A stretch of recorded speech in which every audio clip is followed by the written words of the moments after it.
I'm Miranda Rick. And I'm Sarah Wheeler, and this is The Mother of It All, where we take on motherhood through the lens of culture and culture through the lens of motherhood.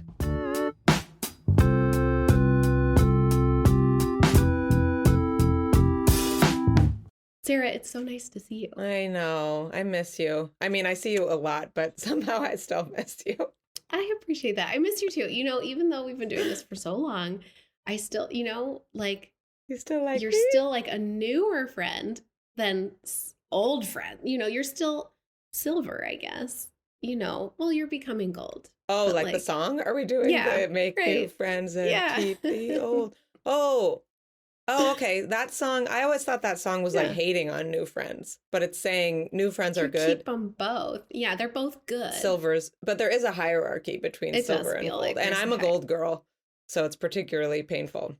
Okay, well, you're turning gold. I just mean, like, I still have that feeling of that I could biff it. You know, like, I feel like friends I've had for like 20, 30 years, you're like, I can't biff that. Like, you can't opt it. I mean, I guess I could, but. Like, you're going to, like, tease me for my Mariah Carey shirt, and then all of a sudden I'm going to, like, ghost you. Yeah. This is my own insecurities, but oh no, don't I relate. I basically think that everyone but my family is like poised to abandon me at all times. Yeah. Oh, and good. If I'm like headed to a bar to see a friend, I'm like, maybe this is the night that she realizes that I'm garbage and like tells the whole town. Can see through. I worry about, I think that's something that I struggle with the social dynamics between parents at school. Like, there's just so many of them. And then when your kid does something, sometimes like you take that on and you're like, oh, that family like thinks we suck now. Right. Or like, and my kid just ran over their cat. Not a big deal. Or my kid like punched their child. And it's tricky. It's a lot of people all the time. Yeah. It is. It's a lot to manage. Sometimes, like after drop off, I'm like, I'm going to hang out with these guys and chitty chat. And sometimes I kind of like put my head down and get out of there. I think, well, speaking of, we've got our pandemic episodes this month. I think that I have more social anxiety since the pandemic, but I also have more like freedom around it. I'm like, you know what? If you don't want to socialize, get the fuck out of there. But I always want to socialize with you. Because we are silver and we're turning gold. Is that? I think so. After your second year of your podcast with someone, are you not gold yet? Well, I think we've really gone deeper than most friends do in 2 years, right? Like, it's not like we get coffee. Even getting coffee like once a month with someone would be like a lot. Oh, right now? Wow, I see them a lot. That's the like college equivalent of going to the dining hall every day. Right, exactly. But I mean, it's true. There's holes. Like if you look at the map of our friendship topics, there's like, I don't know what you were like in middle school, Right. We know like a lot about right now. Yeah. Wait, what were you like in middle school? Did you have acne or did you just like you had nice skin, didn't you? I always had nice skin, but I was like a chubby kid. I had body stuff. Oh yeah. Yeah. Wait, you were chubby and you had, I mean, we're not assuming that just being chubby gave you body stuff, but you had body stuff about it? I think I had body stuff about it, and I also had glasses. Yeah. And but I feel like I hesitated because I also didn't have as bad of a time as I understand now. Like a lot of people had like truly traumatic times, and I had a best friend who like we just lived in our own world, gold. And so I think I was really insulated. I could see stuff that was going on, but I was like not super involved in it. Yeah, all you need is one good friend. I think that would have, if I'd been able to maintain that in middle school, that would have kept me from the kind of trauma that you're talking about. Yeah, it was just luck. It was really just luck. Yeah. We were both only children.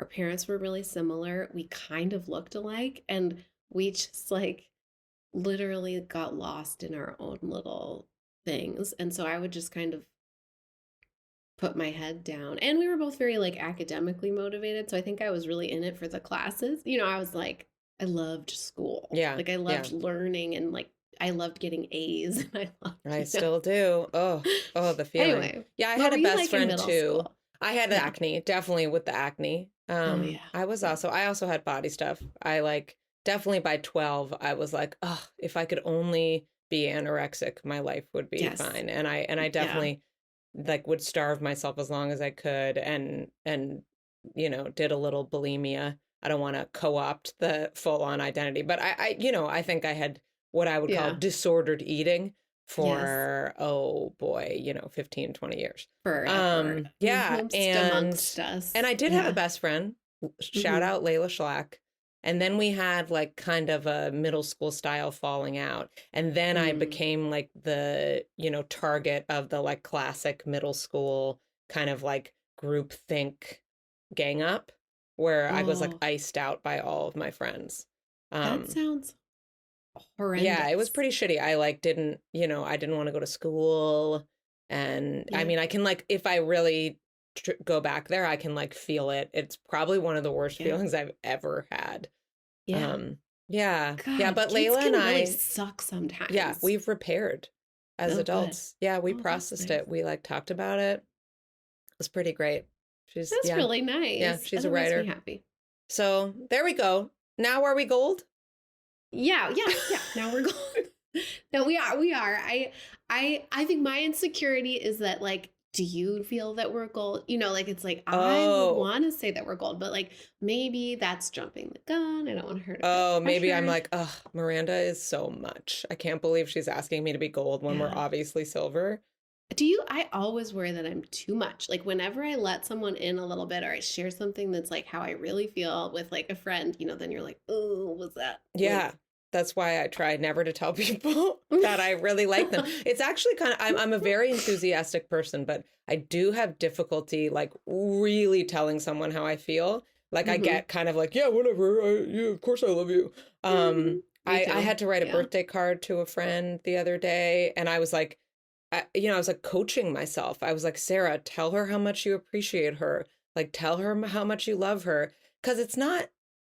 That's scary. Yeah. That's scary. I mean, I show my love in different ways. I love to like kind of be like a hype woman for people I love and hold like things that they enjoy and keep those things like going and surprise them with joy. I love gifts. Like I'm always getting people gifts and stuff. Yeah. And I love to make people laugh, but I'm not good at like the card.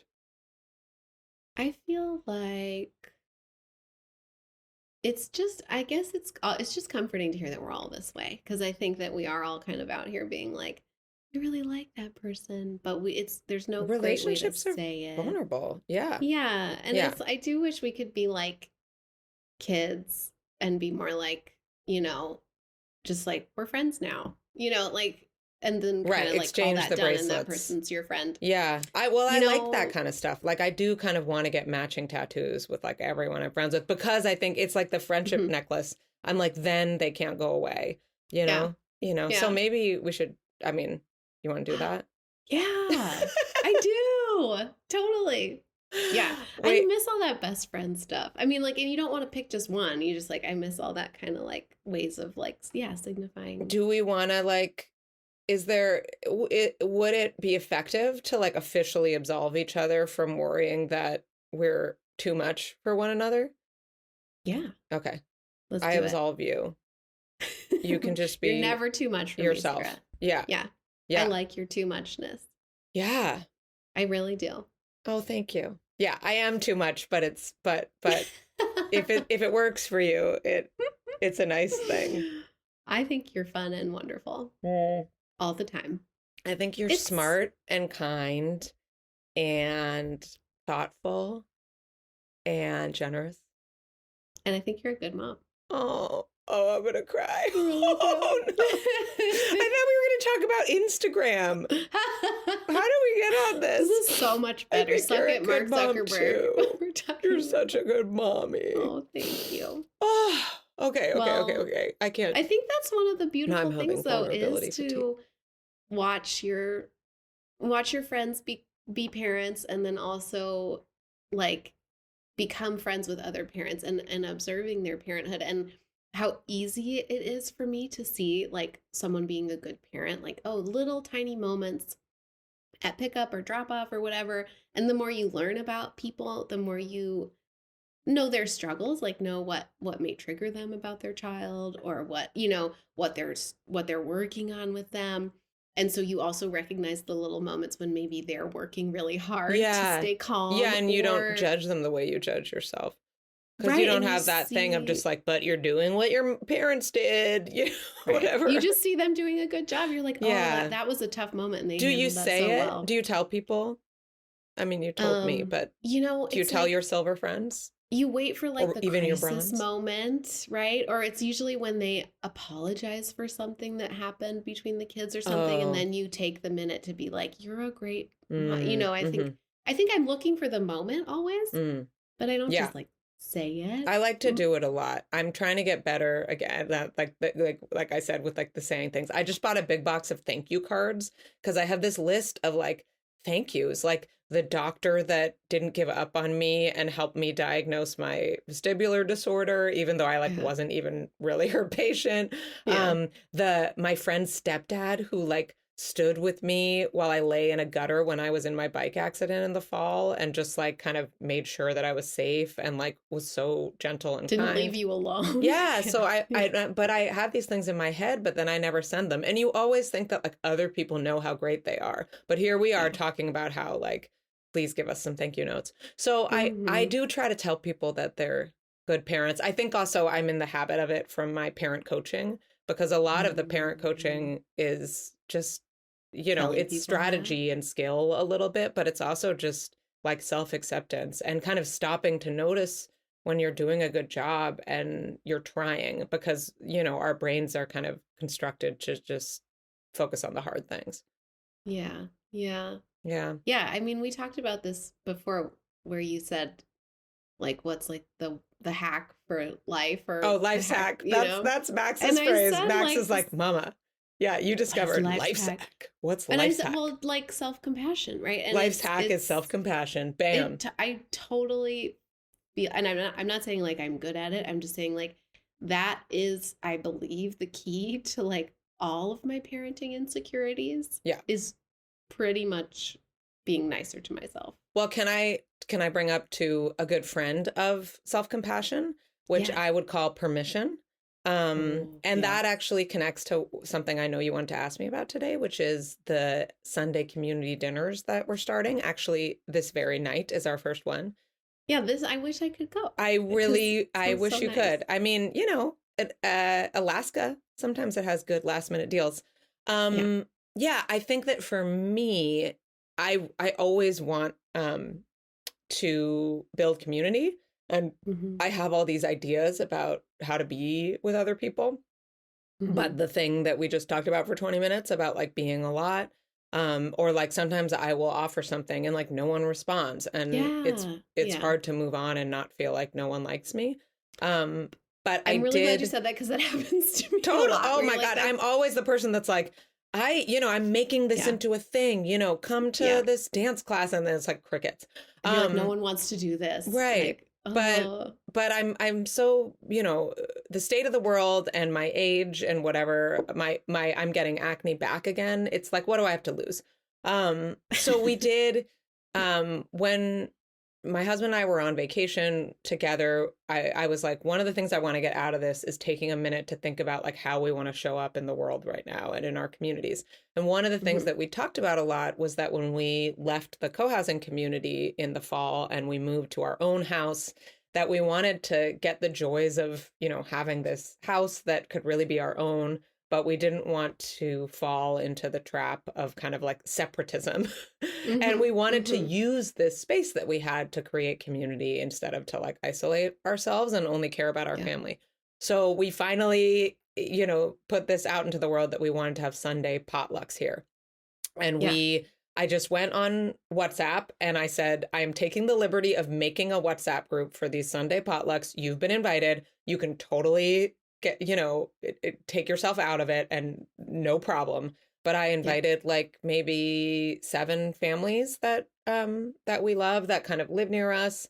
There were many more I could have, but I was like, so okay. What is this? Okay, so I have questions because many, many, many years ago, I think before I even had kids, I read this article and I don't remember where it was, but it was about it was like some mom was like, we do meatball dinner every Sunday and it's like a casual, like it happens no matter what. Yeah. You can drop in, drop out.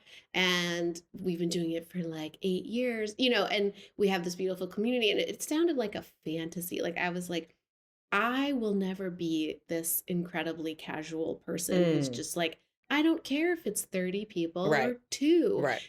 Like I do care and I like don't know how to plan, and I get, but I want to be that person. I want to be that open door, like there's always enough. I think there's ways to build structure into it. I think my husband and I mostly are those people that like, we just kind of, we like to make the space and we're like, we build it and people can come or not.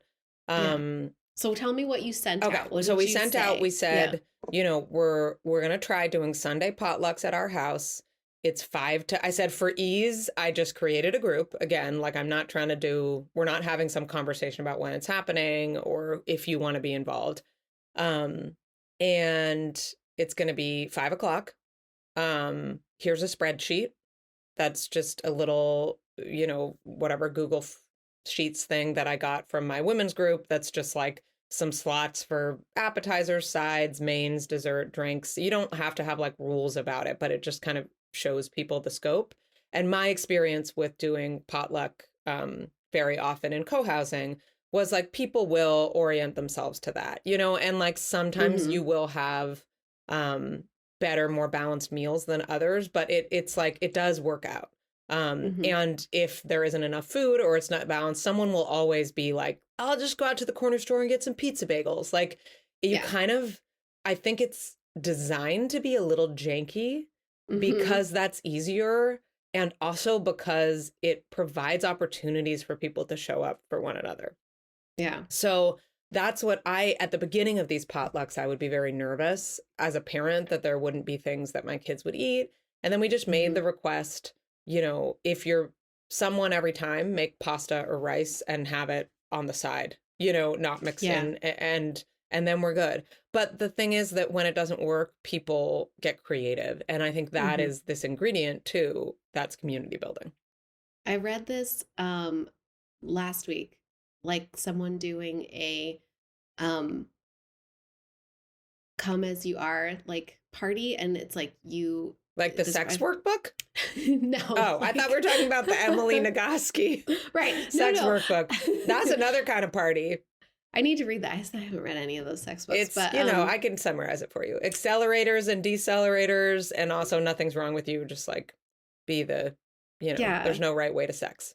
It's not broken. Yeah. So it was like some lady was saying that she does a thing where she texts a friend or maybe a few friends, and it's like same day.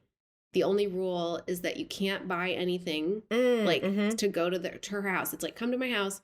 And you can't like change your clothes. You don't like, you just like don't, it's like show up in what you're wearing. If it's pajamas, if it's, I don't care. And then it's like, do not go to a store, like grab something from your fridge or don't, but like just come over at 4 or whatever. Yeah. And then it's like, hang. Yeah. And this is also like an article I wrote for Parents, which was an assignment. You mean the magazine, Parents magazine, not just the group of people. Okay. Right. And there's this lovely editor that I work with there sometimes, and she assigned me an explainer for a term which is like scruffy hospitality. And it was like, I've I'm sure sure it was getting clicks. It's like the opposite of Hinge or whatever. I guess. So they're like, not cozy. So, I didn't know what it was. And I was like, sure, I'll write an explainer. And I do some work for a blog sometimes, a food blog. And so I asked them to weigh in. And they were like, oh yeah, this is like, it's like, do not clean your house. Like, do not, and don't cook food. And so like this girl I work with, the food blogger was like, I usually have like some soup in my freezer or something like that. And I just like pull it out. And it just kind of made me think about, I don't feel like I do a ton when I invite people over, but I totally do. I totally overproduce. Yeah. Like what is meant to be a casual hang. And I maybe need to just take it take it I down. think, and it takes practice, and it's like, we talked about this around like the Shabbat piece and like opting out of tech when we talk to Emil Niazi, which we'll put that episode out soon, but that, it doesn't work if it's not communal. So I think there's a couple ways to do that. You can be explicit like that person, which I like, being like, I don't know, it's a little rulesy to me, but like, but I also like, just being explicit, like you don't have to clean, but also you can kind of build it through modeling and practice. And so I think that my community by now, we're in third grade at this school. Most of these folks are families from the school. And so they're already people who kind of chose, a scruffy school in a way. Yeah. With absolute love. And so I think, and we've also spent a lot of time at each other's houses and stuff. And, I just literally yesterday, like 3 of these families, I was at their places, like just dropping by, trading kids. And so I think that you can build that up over time, model it for one another, and kind of slowly shift towards it. So that now when I invite people to the potluck, I know that no one's going to go super out of their way. And that people already feel kind of comfy here. But I love the idea of like explaining that to a group if it feels like something kind of foreign outside of the culture. And I love that term, scruffy hospitality. I think that's exactly what we do sometimes, just because we don't have another choice. Well, it's actually like a beautiful, it's kind of like an SEO-y explainer. And then it was totally beautiful to write and research. I was like, this is great. Like, this is a wonderful trend. I also wrote an explainer about Mr. Beast. And when I was assigned that, I didn't know who he was. And then unfortunately I had to find out. And then, so that was a lot more depressing. Yeah, this was an uplifting one. Yeah, like I also love cooking for other people. I hope this doesn't sound like humble bragging, but I had some old frosting in the fridge. It's like 3 weeks old from these cupcakes, but it's still good. I just got to whip butter? It up. There's no cream in it, right? There's cream in it, but it's fine. I tasted it. No, it's fine. You are being indoctrinated by big dairy that wants you to buy more. My husband has this problem too. It's a conspiracy, and the frosting's great. Yeah. Okay. I'll call you tomorrow when everyone gets sick. But and then I made this 1 bowl chocolate cake from my favorite baking book. It's called Sky High Cakes, and it's literally it's the easiest thing in the world. And so I'm just going to put that in between those. And my husband's making like a bean dish. So it's pretty easy, but it does bring me joy. I love cooking. Cooking is also a friend of mine was having like a time and her kids were sick, and I made, one of her kids was at my house. And so I sent him home with, fresh baked scones and a little bit of homemade raspberry jam. Okay. That's overdoing it. I had the jam. We should have included a trigger warning. No, that sounds amazing. Because I have an easy scone. I don't want to make you feel bad for. No, I'm. I want that. Old dairy. I'll send it to you. Can we put our recipes in the notes? Yeah. Okay. Yeah. I also have a fantastic chocolate cake that has no eggs. Oh yeah, this one not too. On purpose. Yeah, it's just oil and like dry shit. Soda thing. Is that what makes it rise? Does it have vinegar? No, the baking soda and that stuff will make it rise. Mine is like a King Arthur chocolate cake. Sweet. Bowl thing. Let's have a cake off. Yeah, I mean, having done so many potlucks at co-housing, it's like, there's like one family that like just every time brings the tiny frozen spanakopita's from Trader Joe's. And they're like, they sell out in minutes. It's like, it really is, it can be no frills. And then if you feel like, oh, I'm kind of inspired or I want to try a recipe, you have that option. So I'll let you know how it goes. Yeah. I'm planning, I think, on doing it every other week. I think that's I was going to say every week sounds like a lot. That's a little much. Yeah. And once a month is like, I think not enough to kind of build a community around it. So that's what we'll do. People will come, and we will from co-housing, we got this. We will take a minute to kind of, as much as everyone can handle, just stop and kind of like bless the meal and be grateful. And sometimes we like read a poem. And then we'll just eat and chill. And it's also nice enough now in Oakland for our friends, further east, Lo Ciento, but like that we can open up the outdoor space. Otherwise, I don't think we could do this. So that's nice. It's getting we got like 30 people coming. Yeah, I was thinking, we have this bar in our basement, and I've been thinking about, it's amazing. It's pretty cool. And I don't want to make it about drinking, but I realized it's a great hangout. Like kids cocktails. Griffin loves to make cocktails. It's just ice and water, but he has a little shaker. No. You got to get you get like flavored seltzer water and little like bits of fruit garnish. Yeah. So fun. It is fun. Yeah. But yeah, I love this. I think this is great. Well, and then we need real life communities because so many of us are leaving social media communities. Oh yes, segue. Okay, tell me about. I have wanted to talk to you about this for a while. And we'll put in the notes too, but I want to plug Catherine Goldstein's project, How to Find Your People, because I think if your interest is piqued by the Sunday potluck and you want more of that vibe in your life, she's got some really cool ideas and exercises for doing that. And okay. Yeah, I've been wanting to ask you about this because I saw your grand Instagram farewell. Yes, I know. It's so stupid, but you don't want to just ghost everybody. No, you don't. I guess. And there's a few people where I was like, I just wanted to be really clear about it. So I said a little I'm leaving, and then. So why did you quit Instagram? Right. Well, his name is Mark Zuckerberg. Yeah. I'm not sure if you've heard of him. And God, when is when is Patricia Chan gonna divorce the shit out of that guy? She could suck. We have to realize that. She could also suck. She accepted the gift of a giant statue of herself from him. Right? I know. I don't know why. Now I should know that identity. It's like how everyone's talking about JD Vance's wife. is she okay? Yeah, she's fine. She sucks. Yeah. She married JD Vance. It's just because it's a woman, it's she could also suck, right? I don't want to be, I'm being this is me being too much. I'm oh God, I'm revealing myself. But I want to hold space for the fact that they could also suck. Yeah. Okay. You're right. Anyway. You're right. Okay, so Mark Zuckerberg sucks. So he sucks. For also, sure. I mean, the last time Trump came around, I left Facebook, and that was kind of easy to do. But I kept Instagram and felt weird about it. And then I wrote a thing in my newsletter about my whole thought system, but it was I'm 40. I'm examining my priorities and thinking about, is my life aligned with my value system? The physical, logistical shape of my life aligned with my value system.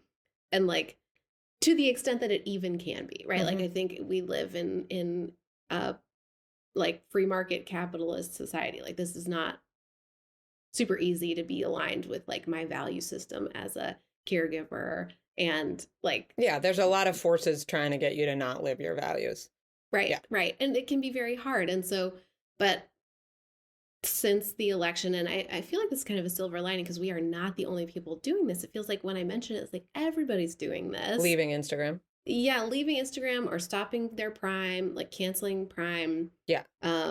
Not shopping at Whole Foods, kind of trying to change, or even just the whole thing of stopping Target shopping when they so quickly, Yeah, and I did hear, I this is I don't have a reference for this, but I heard that since Target canceled their DEI programs, their sales have gone down, while as Costco, who kept them alive, I can't believe this is our standard for being a hero. And Kroger too, Kroger stores, which is, it's called Fred Meyer in Oregon, but they're also holding strong, and I was that's shocking. Yeah, but, I think I think for me, so I have done a little bit of that. I haven't done the Instagram. I think one thing that's helpful is you can get stuck in a loop about that it doesn't matter. And I think that is true. I saw somebody say hey, you're not an asshole because you shop at Amazon. This is the way that everything has been shifted by this to make it impossible for you not. And your quitting Amazon isn't going to do it. But if it feels kind of right, you should listen to that. And so my big one was I just wrote an email to the CEO of Airbnb and was I just want you to know, I'm taking my business elsewhere.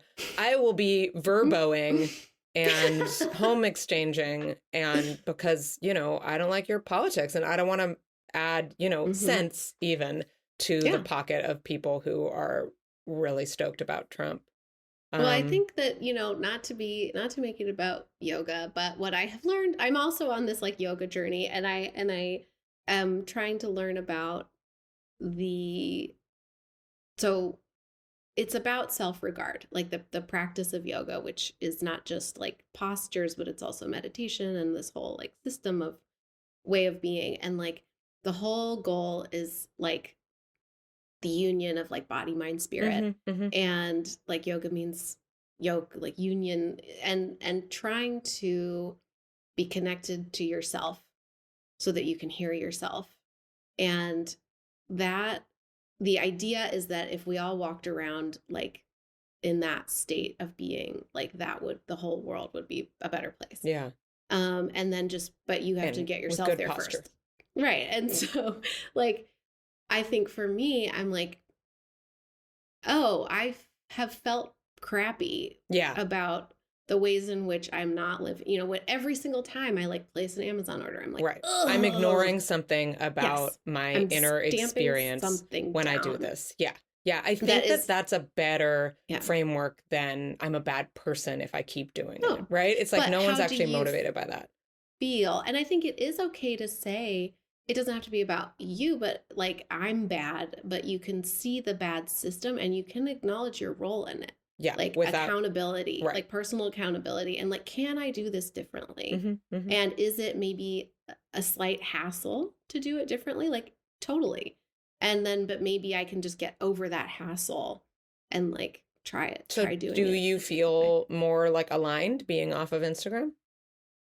It was like a huge relief. Yeah, it was, I had a little bit of a like, when I decided to do it, I had this like moment of like, ugh. And it's kind of like when we canceled Prime and I went to order something and then I was like, oh, this is such a hassle. Yeah. And then it was like, oh, this is actually fine. Or like, I've been trying, Whole Foods is the closest grocery store to our house, but we joined the co-op instead. And so we've been going there, and it was only a hassle the first few times. Right. And like now I have redesigned the ruts that I do. And I feel it's so pleasant now. And I don't feel sad. And I figured out how to shop. Not feeling sad is a good goal right now. And you feel good. Yeah. We actually like inadvertently, we also feel gross every time we go to the new Whole Foods that is very close to us, and also will like pack your groceries and then you can go get them in the garage, which is kind of amazing. We Plus inadvertently they don't sell Cheetos. I'm sorry. Yeah, although I kind of like the 365 Cheetos, but no one else in my family does. But we kind of inadvertently solved that problem by doing this grocery swap with my friend that I've told you about, where she goes to Berkeley Bowl, like an independent grocery store, on Mondays and shops for us too, and we go to Trader Joe's on Thursday and shop for her too. So now that that's happening, we just haven't had to go to Whole Foods, and it does feel nice. And I mean, and I think we can do it, right? It's like we can do, if everyone is doing these things, I do think, we live in market capitalism. Like the market is a way that we can engage with the system that we live in. I mostly just want to be off Instagram because it sucks. I mean, I'm like, Miranda, how will you get your direct to consumer ads? Like it's all ads. It's all, but for me, Instagram is about work. It's about, I know we'll still have the podcast one. account. I can't kill that one, but if everyone would just follow us on Substack, then we could kill it. Yeah, please do that. Please come to Substack so we can quit Instagram. That would be a great campaign. Yeah, for my own writing too. Like I feel like I've made a lot of writer friends on Instagram. Totally. And then Facebook actually for me would be the hardest because I have a lot of community on there. There's like the Buy Nothing communities, there's the parent groups. There are groups in other towns that I go to. Like I'm part of like a parent group in Boston where my parents live and where I'm going to spend the summer. And so those people help me out with a lot of things. And actually like the random sampling of the friends I have made over the last like 41 years that seem to like have my feed come to them on Facebook. I don't know how the algorithm did this, but it's always the same like 30 people from literally all walks of my life. Are actually really lovely. and give me good feedback about stuff and good ideas. But Instagram is kind of trash now. It's like, I think it's all letting go of stuff that it is a letting go. And like, I think I wrote about this too, that I was sad about it. And there are totally people that I'm going to never be connected with again because I left. And it is a change, you know, it's a platform I could have worked on growing, I suppose, if I like wrote a book and needed to sell it. And I know that the publishing industry would like want that, but I just am in a moment of like letting go of a lot of stuff. Yeah. That I think isn't working. And I don't know. I mean, I had some conflict about it. That's the key. And like about so many things, my sister-in-law, this is like, I no one else said this. I attribute this to her in my life personally, that like, particularly about parenting, that like, just accepting that like, there are sacrifices. If you choose to be a sports family, you will not give your kids the arts opportunity. You know, like if you live in a city, your kids will spend less time in nature. Like that there are sacrifices. Things are uncomfortable. You will not do all the things. And so in order to kind of just go with some choices, that's what it's going to feel like. So you got to just do some stuff. So like I said, I was leaving. Bunch of people like messaged me and were like, me too, me too, me too, me too. Oh, and a ton of people then. Yes. And in my real life, a lot of people are talking about it. And then I got an email. So one of the last like Facebook temptations that I had recently was oh God, I want to where my husband was like, just make a burner account. And I was like, no. Was the preschool. It was how they shared photos of the week. Oh, and so I haven't seen what the heck is going on with Nellie at school. Then how it was like shared via Facebook. Did she even go to school if no one photographed it and shared it? Who knows? And you know, I was just living in the dark, and actually that was fine. Yeah, and, it's fine. But last week, the preschool teacher sent an email and was like, I've been totally overwhelmed by the parental requests to use a different platform. Ooh. So I'm trying something new and I don't know how it's going to work. And forgive me, I'm learning something new, but you know, and then don't say Dropbox. I fucking hate Dropbox. Not ethically, I don't know what, but just logistically, like no, she's using Google Photos, and like, you know, Google sucks a little bit right now too, but whatever, it's better, I guess. Who knows? We're doing our best. But I just thought that was interesting. And then I replied directly to her and was like, thank you so much. I'm excited to look. And then some ding-dongs replied all, which I'm always like, ugh, but it's okay. But I liked seeing all the people who were really excited and grateful. I missed the preschool reply alls. Oh my God. You're like, you guys. You can't talk shit about another parent on this thread. Start a new one and send it right to the director.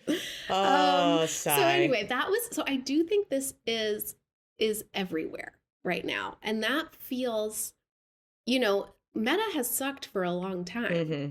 And everyone has known that. And Amazon has sucked for a long time. And everyone has known that. And we've all just been kind of like accepting our engagement with like things that don't align with like our value systems, because it's just like, well, you know, and then now. Yeah, the stakes are high. Well, it's like, I keep being like, are we going to be in a civil war? And I'm like, I still have a Prime membership. You know, and I think about my kids being like, what the fuck? You know, this is, but again, I do want to have empathy for how everything compels us to do that, you know, to stay in the loop. But I think it's really important to say. They killed all of our mom and pop businesses. It's like, you know, you're like, where do I get sponges? And I think we just have to say, like, I don't need this. Yeah. Like, I think there is this idea that we have that we need you know, like you say, I need these parent communities on Facebook, and like, do you? Yeah. And that's okay if you do, but also like maybe you don't. Yeah, I've been we've been watching a lot of commercials because we've been watching a lot of basketball. That's the way we get commercials. I know we're gonna stop, but this is like the last thing that I want to say. And there's all these like new commercials for AI, and they're just so depressing. There's one where I think it's like a couple Chris actors or something, or a Liam. I don't know. It's like two actors, and they're in a gallery, and they're like, you know, what's the Google one called? Like Gemini. Oh, they're like, Gemini, tell us about this artist. And I'm sorry to be like an old, but I'm so pissed off about it. And I've been using AI for things that it's valuable for. But I'm just like, you're at a fucking gallery. Yeah. Ask the gallerist. Like you think you're like worried about male loneliness? Like fucking there's a person right there that knows about the artist. Ask them. Are you kidding me? And I ranted this commercial and my son is now like parroting me being like, saying that it's lazy, but it is like, I'm like, when you see that and you're like, that's what we're moving towards, it does make me want to make things a little more inconvenient, right? If I canceled Facebook, what would I be doing? I'd be calling an old friend from high school who lives in Boston and asking for her help. Mm-hmm. And I could do that. I mean, and maybe that would be more intimate. Yeah. And I get nervous about blanket prioritizing in-person relationships versus online. I think that like, the Atlantic of the All does a lot of like disparaging young people's virtual relationships. But I do think that, there's a different quality to it. Well, we get into this a lot in our Emil episode, but I think critical examination of the platforms we're using is really important. And I think it's something that a lot of us haven't done, right? Like we are not digital natives. Like we came to this as like teen. I don't know, when was I playing around on like AIM? Young like, people are like in middle school with Layla Schlack. Me and Layla Schlack would go into these like AOL chat rooms and talk to old men about our boobs and stuff. For sure. Yep. Okay. I'm glad we were all doing that. I gotta go take care of some kids. Yeah. Okay. All right. Well, I love you. It was nice to talk to you. You're never too much. You're your own color. You're like a iridescent kind of purple, like an oil spill, but nice. A bunch of girls in Griffin's class, they were all saying what their favorite colors were, and all the girls said sparkly rainbow. Yeah, you're sparkly rainbow. I didn't know that was a choice. Sparkly rainbow, too. Bitch. Okay, all love you. The Mother of It All is produced by Opus Knox Media with music from It's Electric. If you liked this episode, why not send it to a friend right now? Go on, we'll wait. You can follow us on Substack at themotherofitall.substack.com, where subscribing will get you episodes and bonus posts in your inbox and connect you with the Mother of It All listener community. Plus, become a paid subscriber and get a hot off the presses Mother of It All canvas tote. We're also on Instagram at the Mother of It All, and you can email us anytime with ideas or feedback at motherculturepod@gmail.com.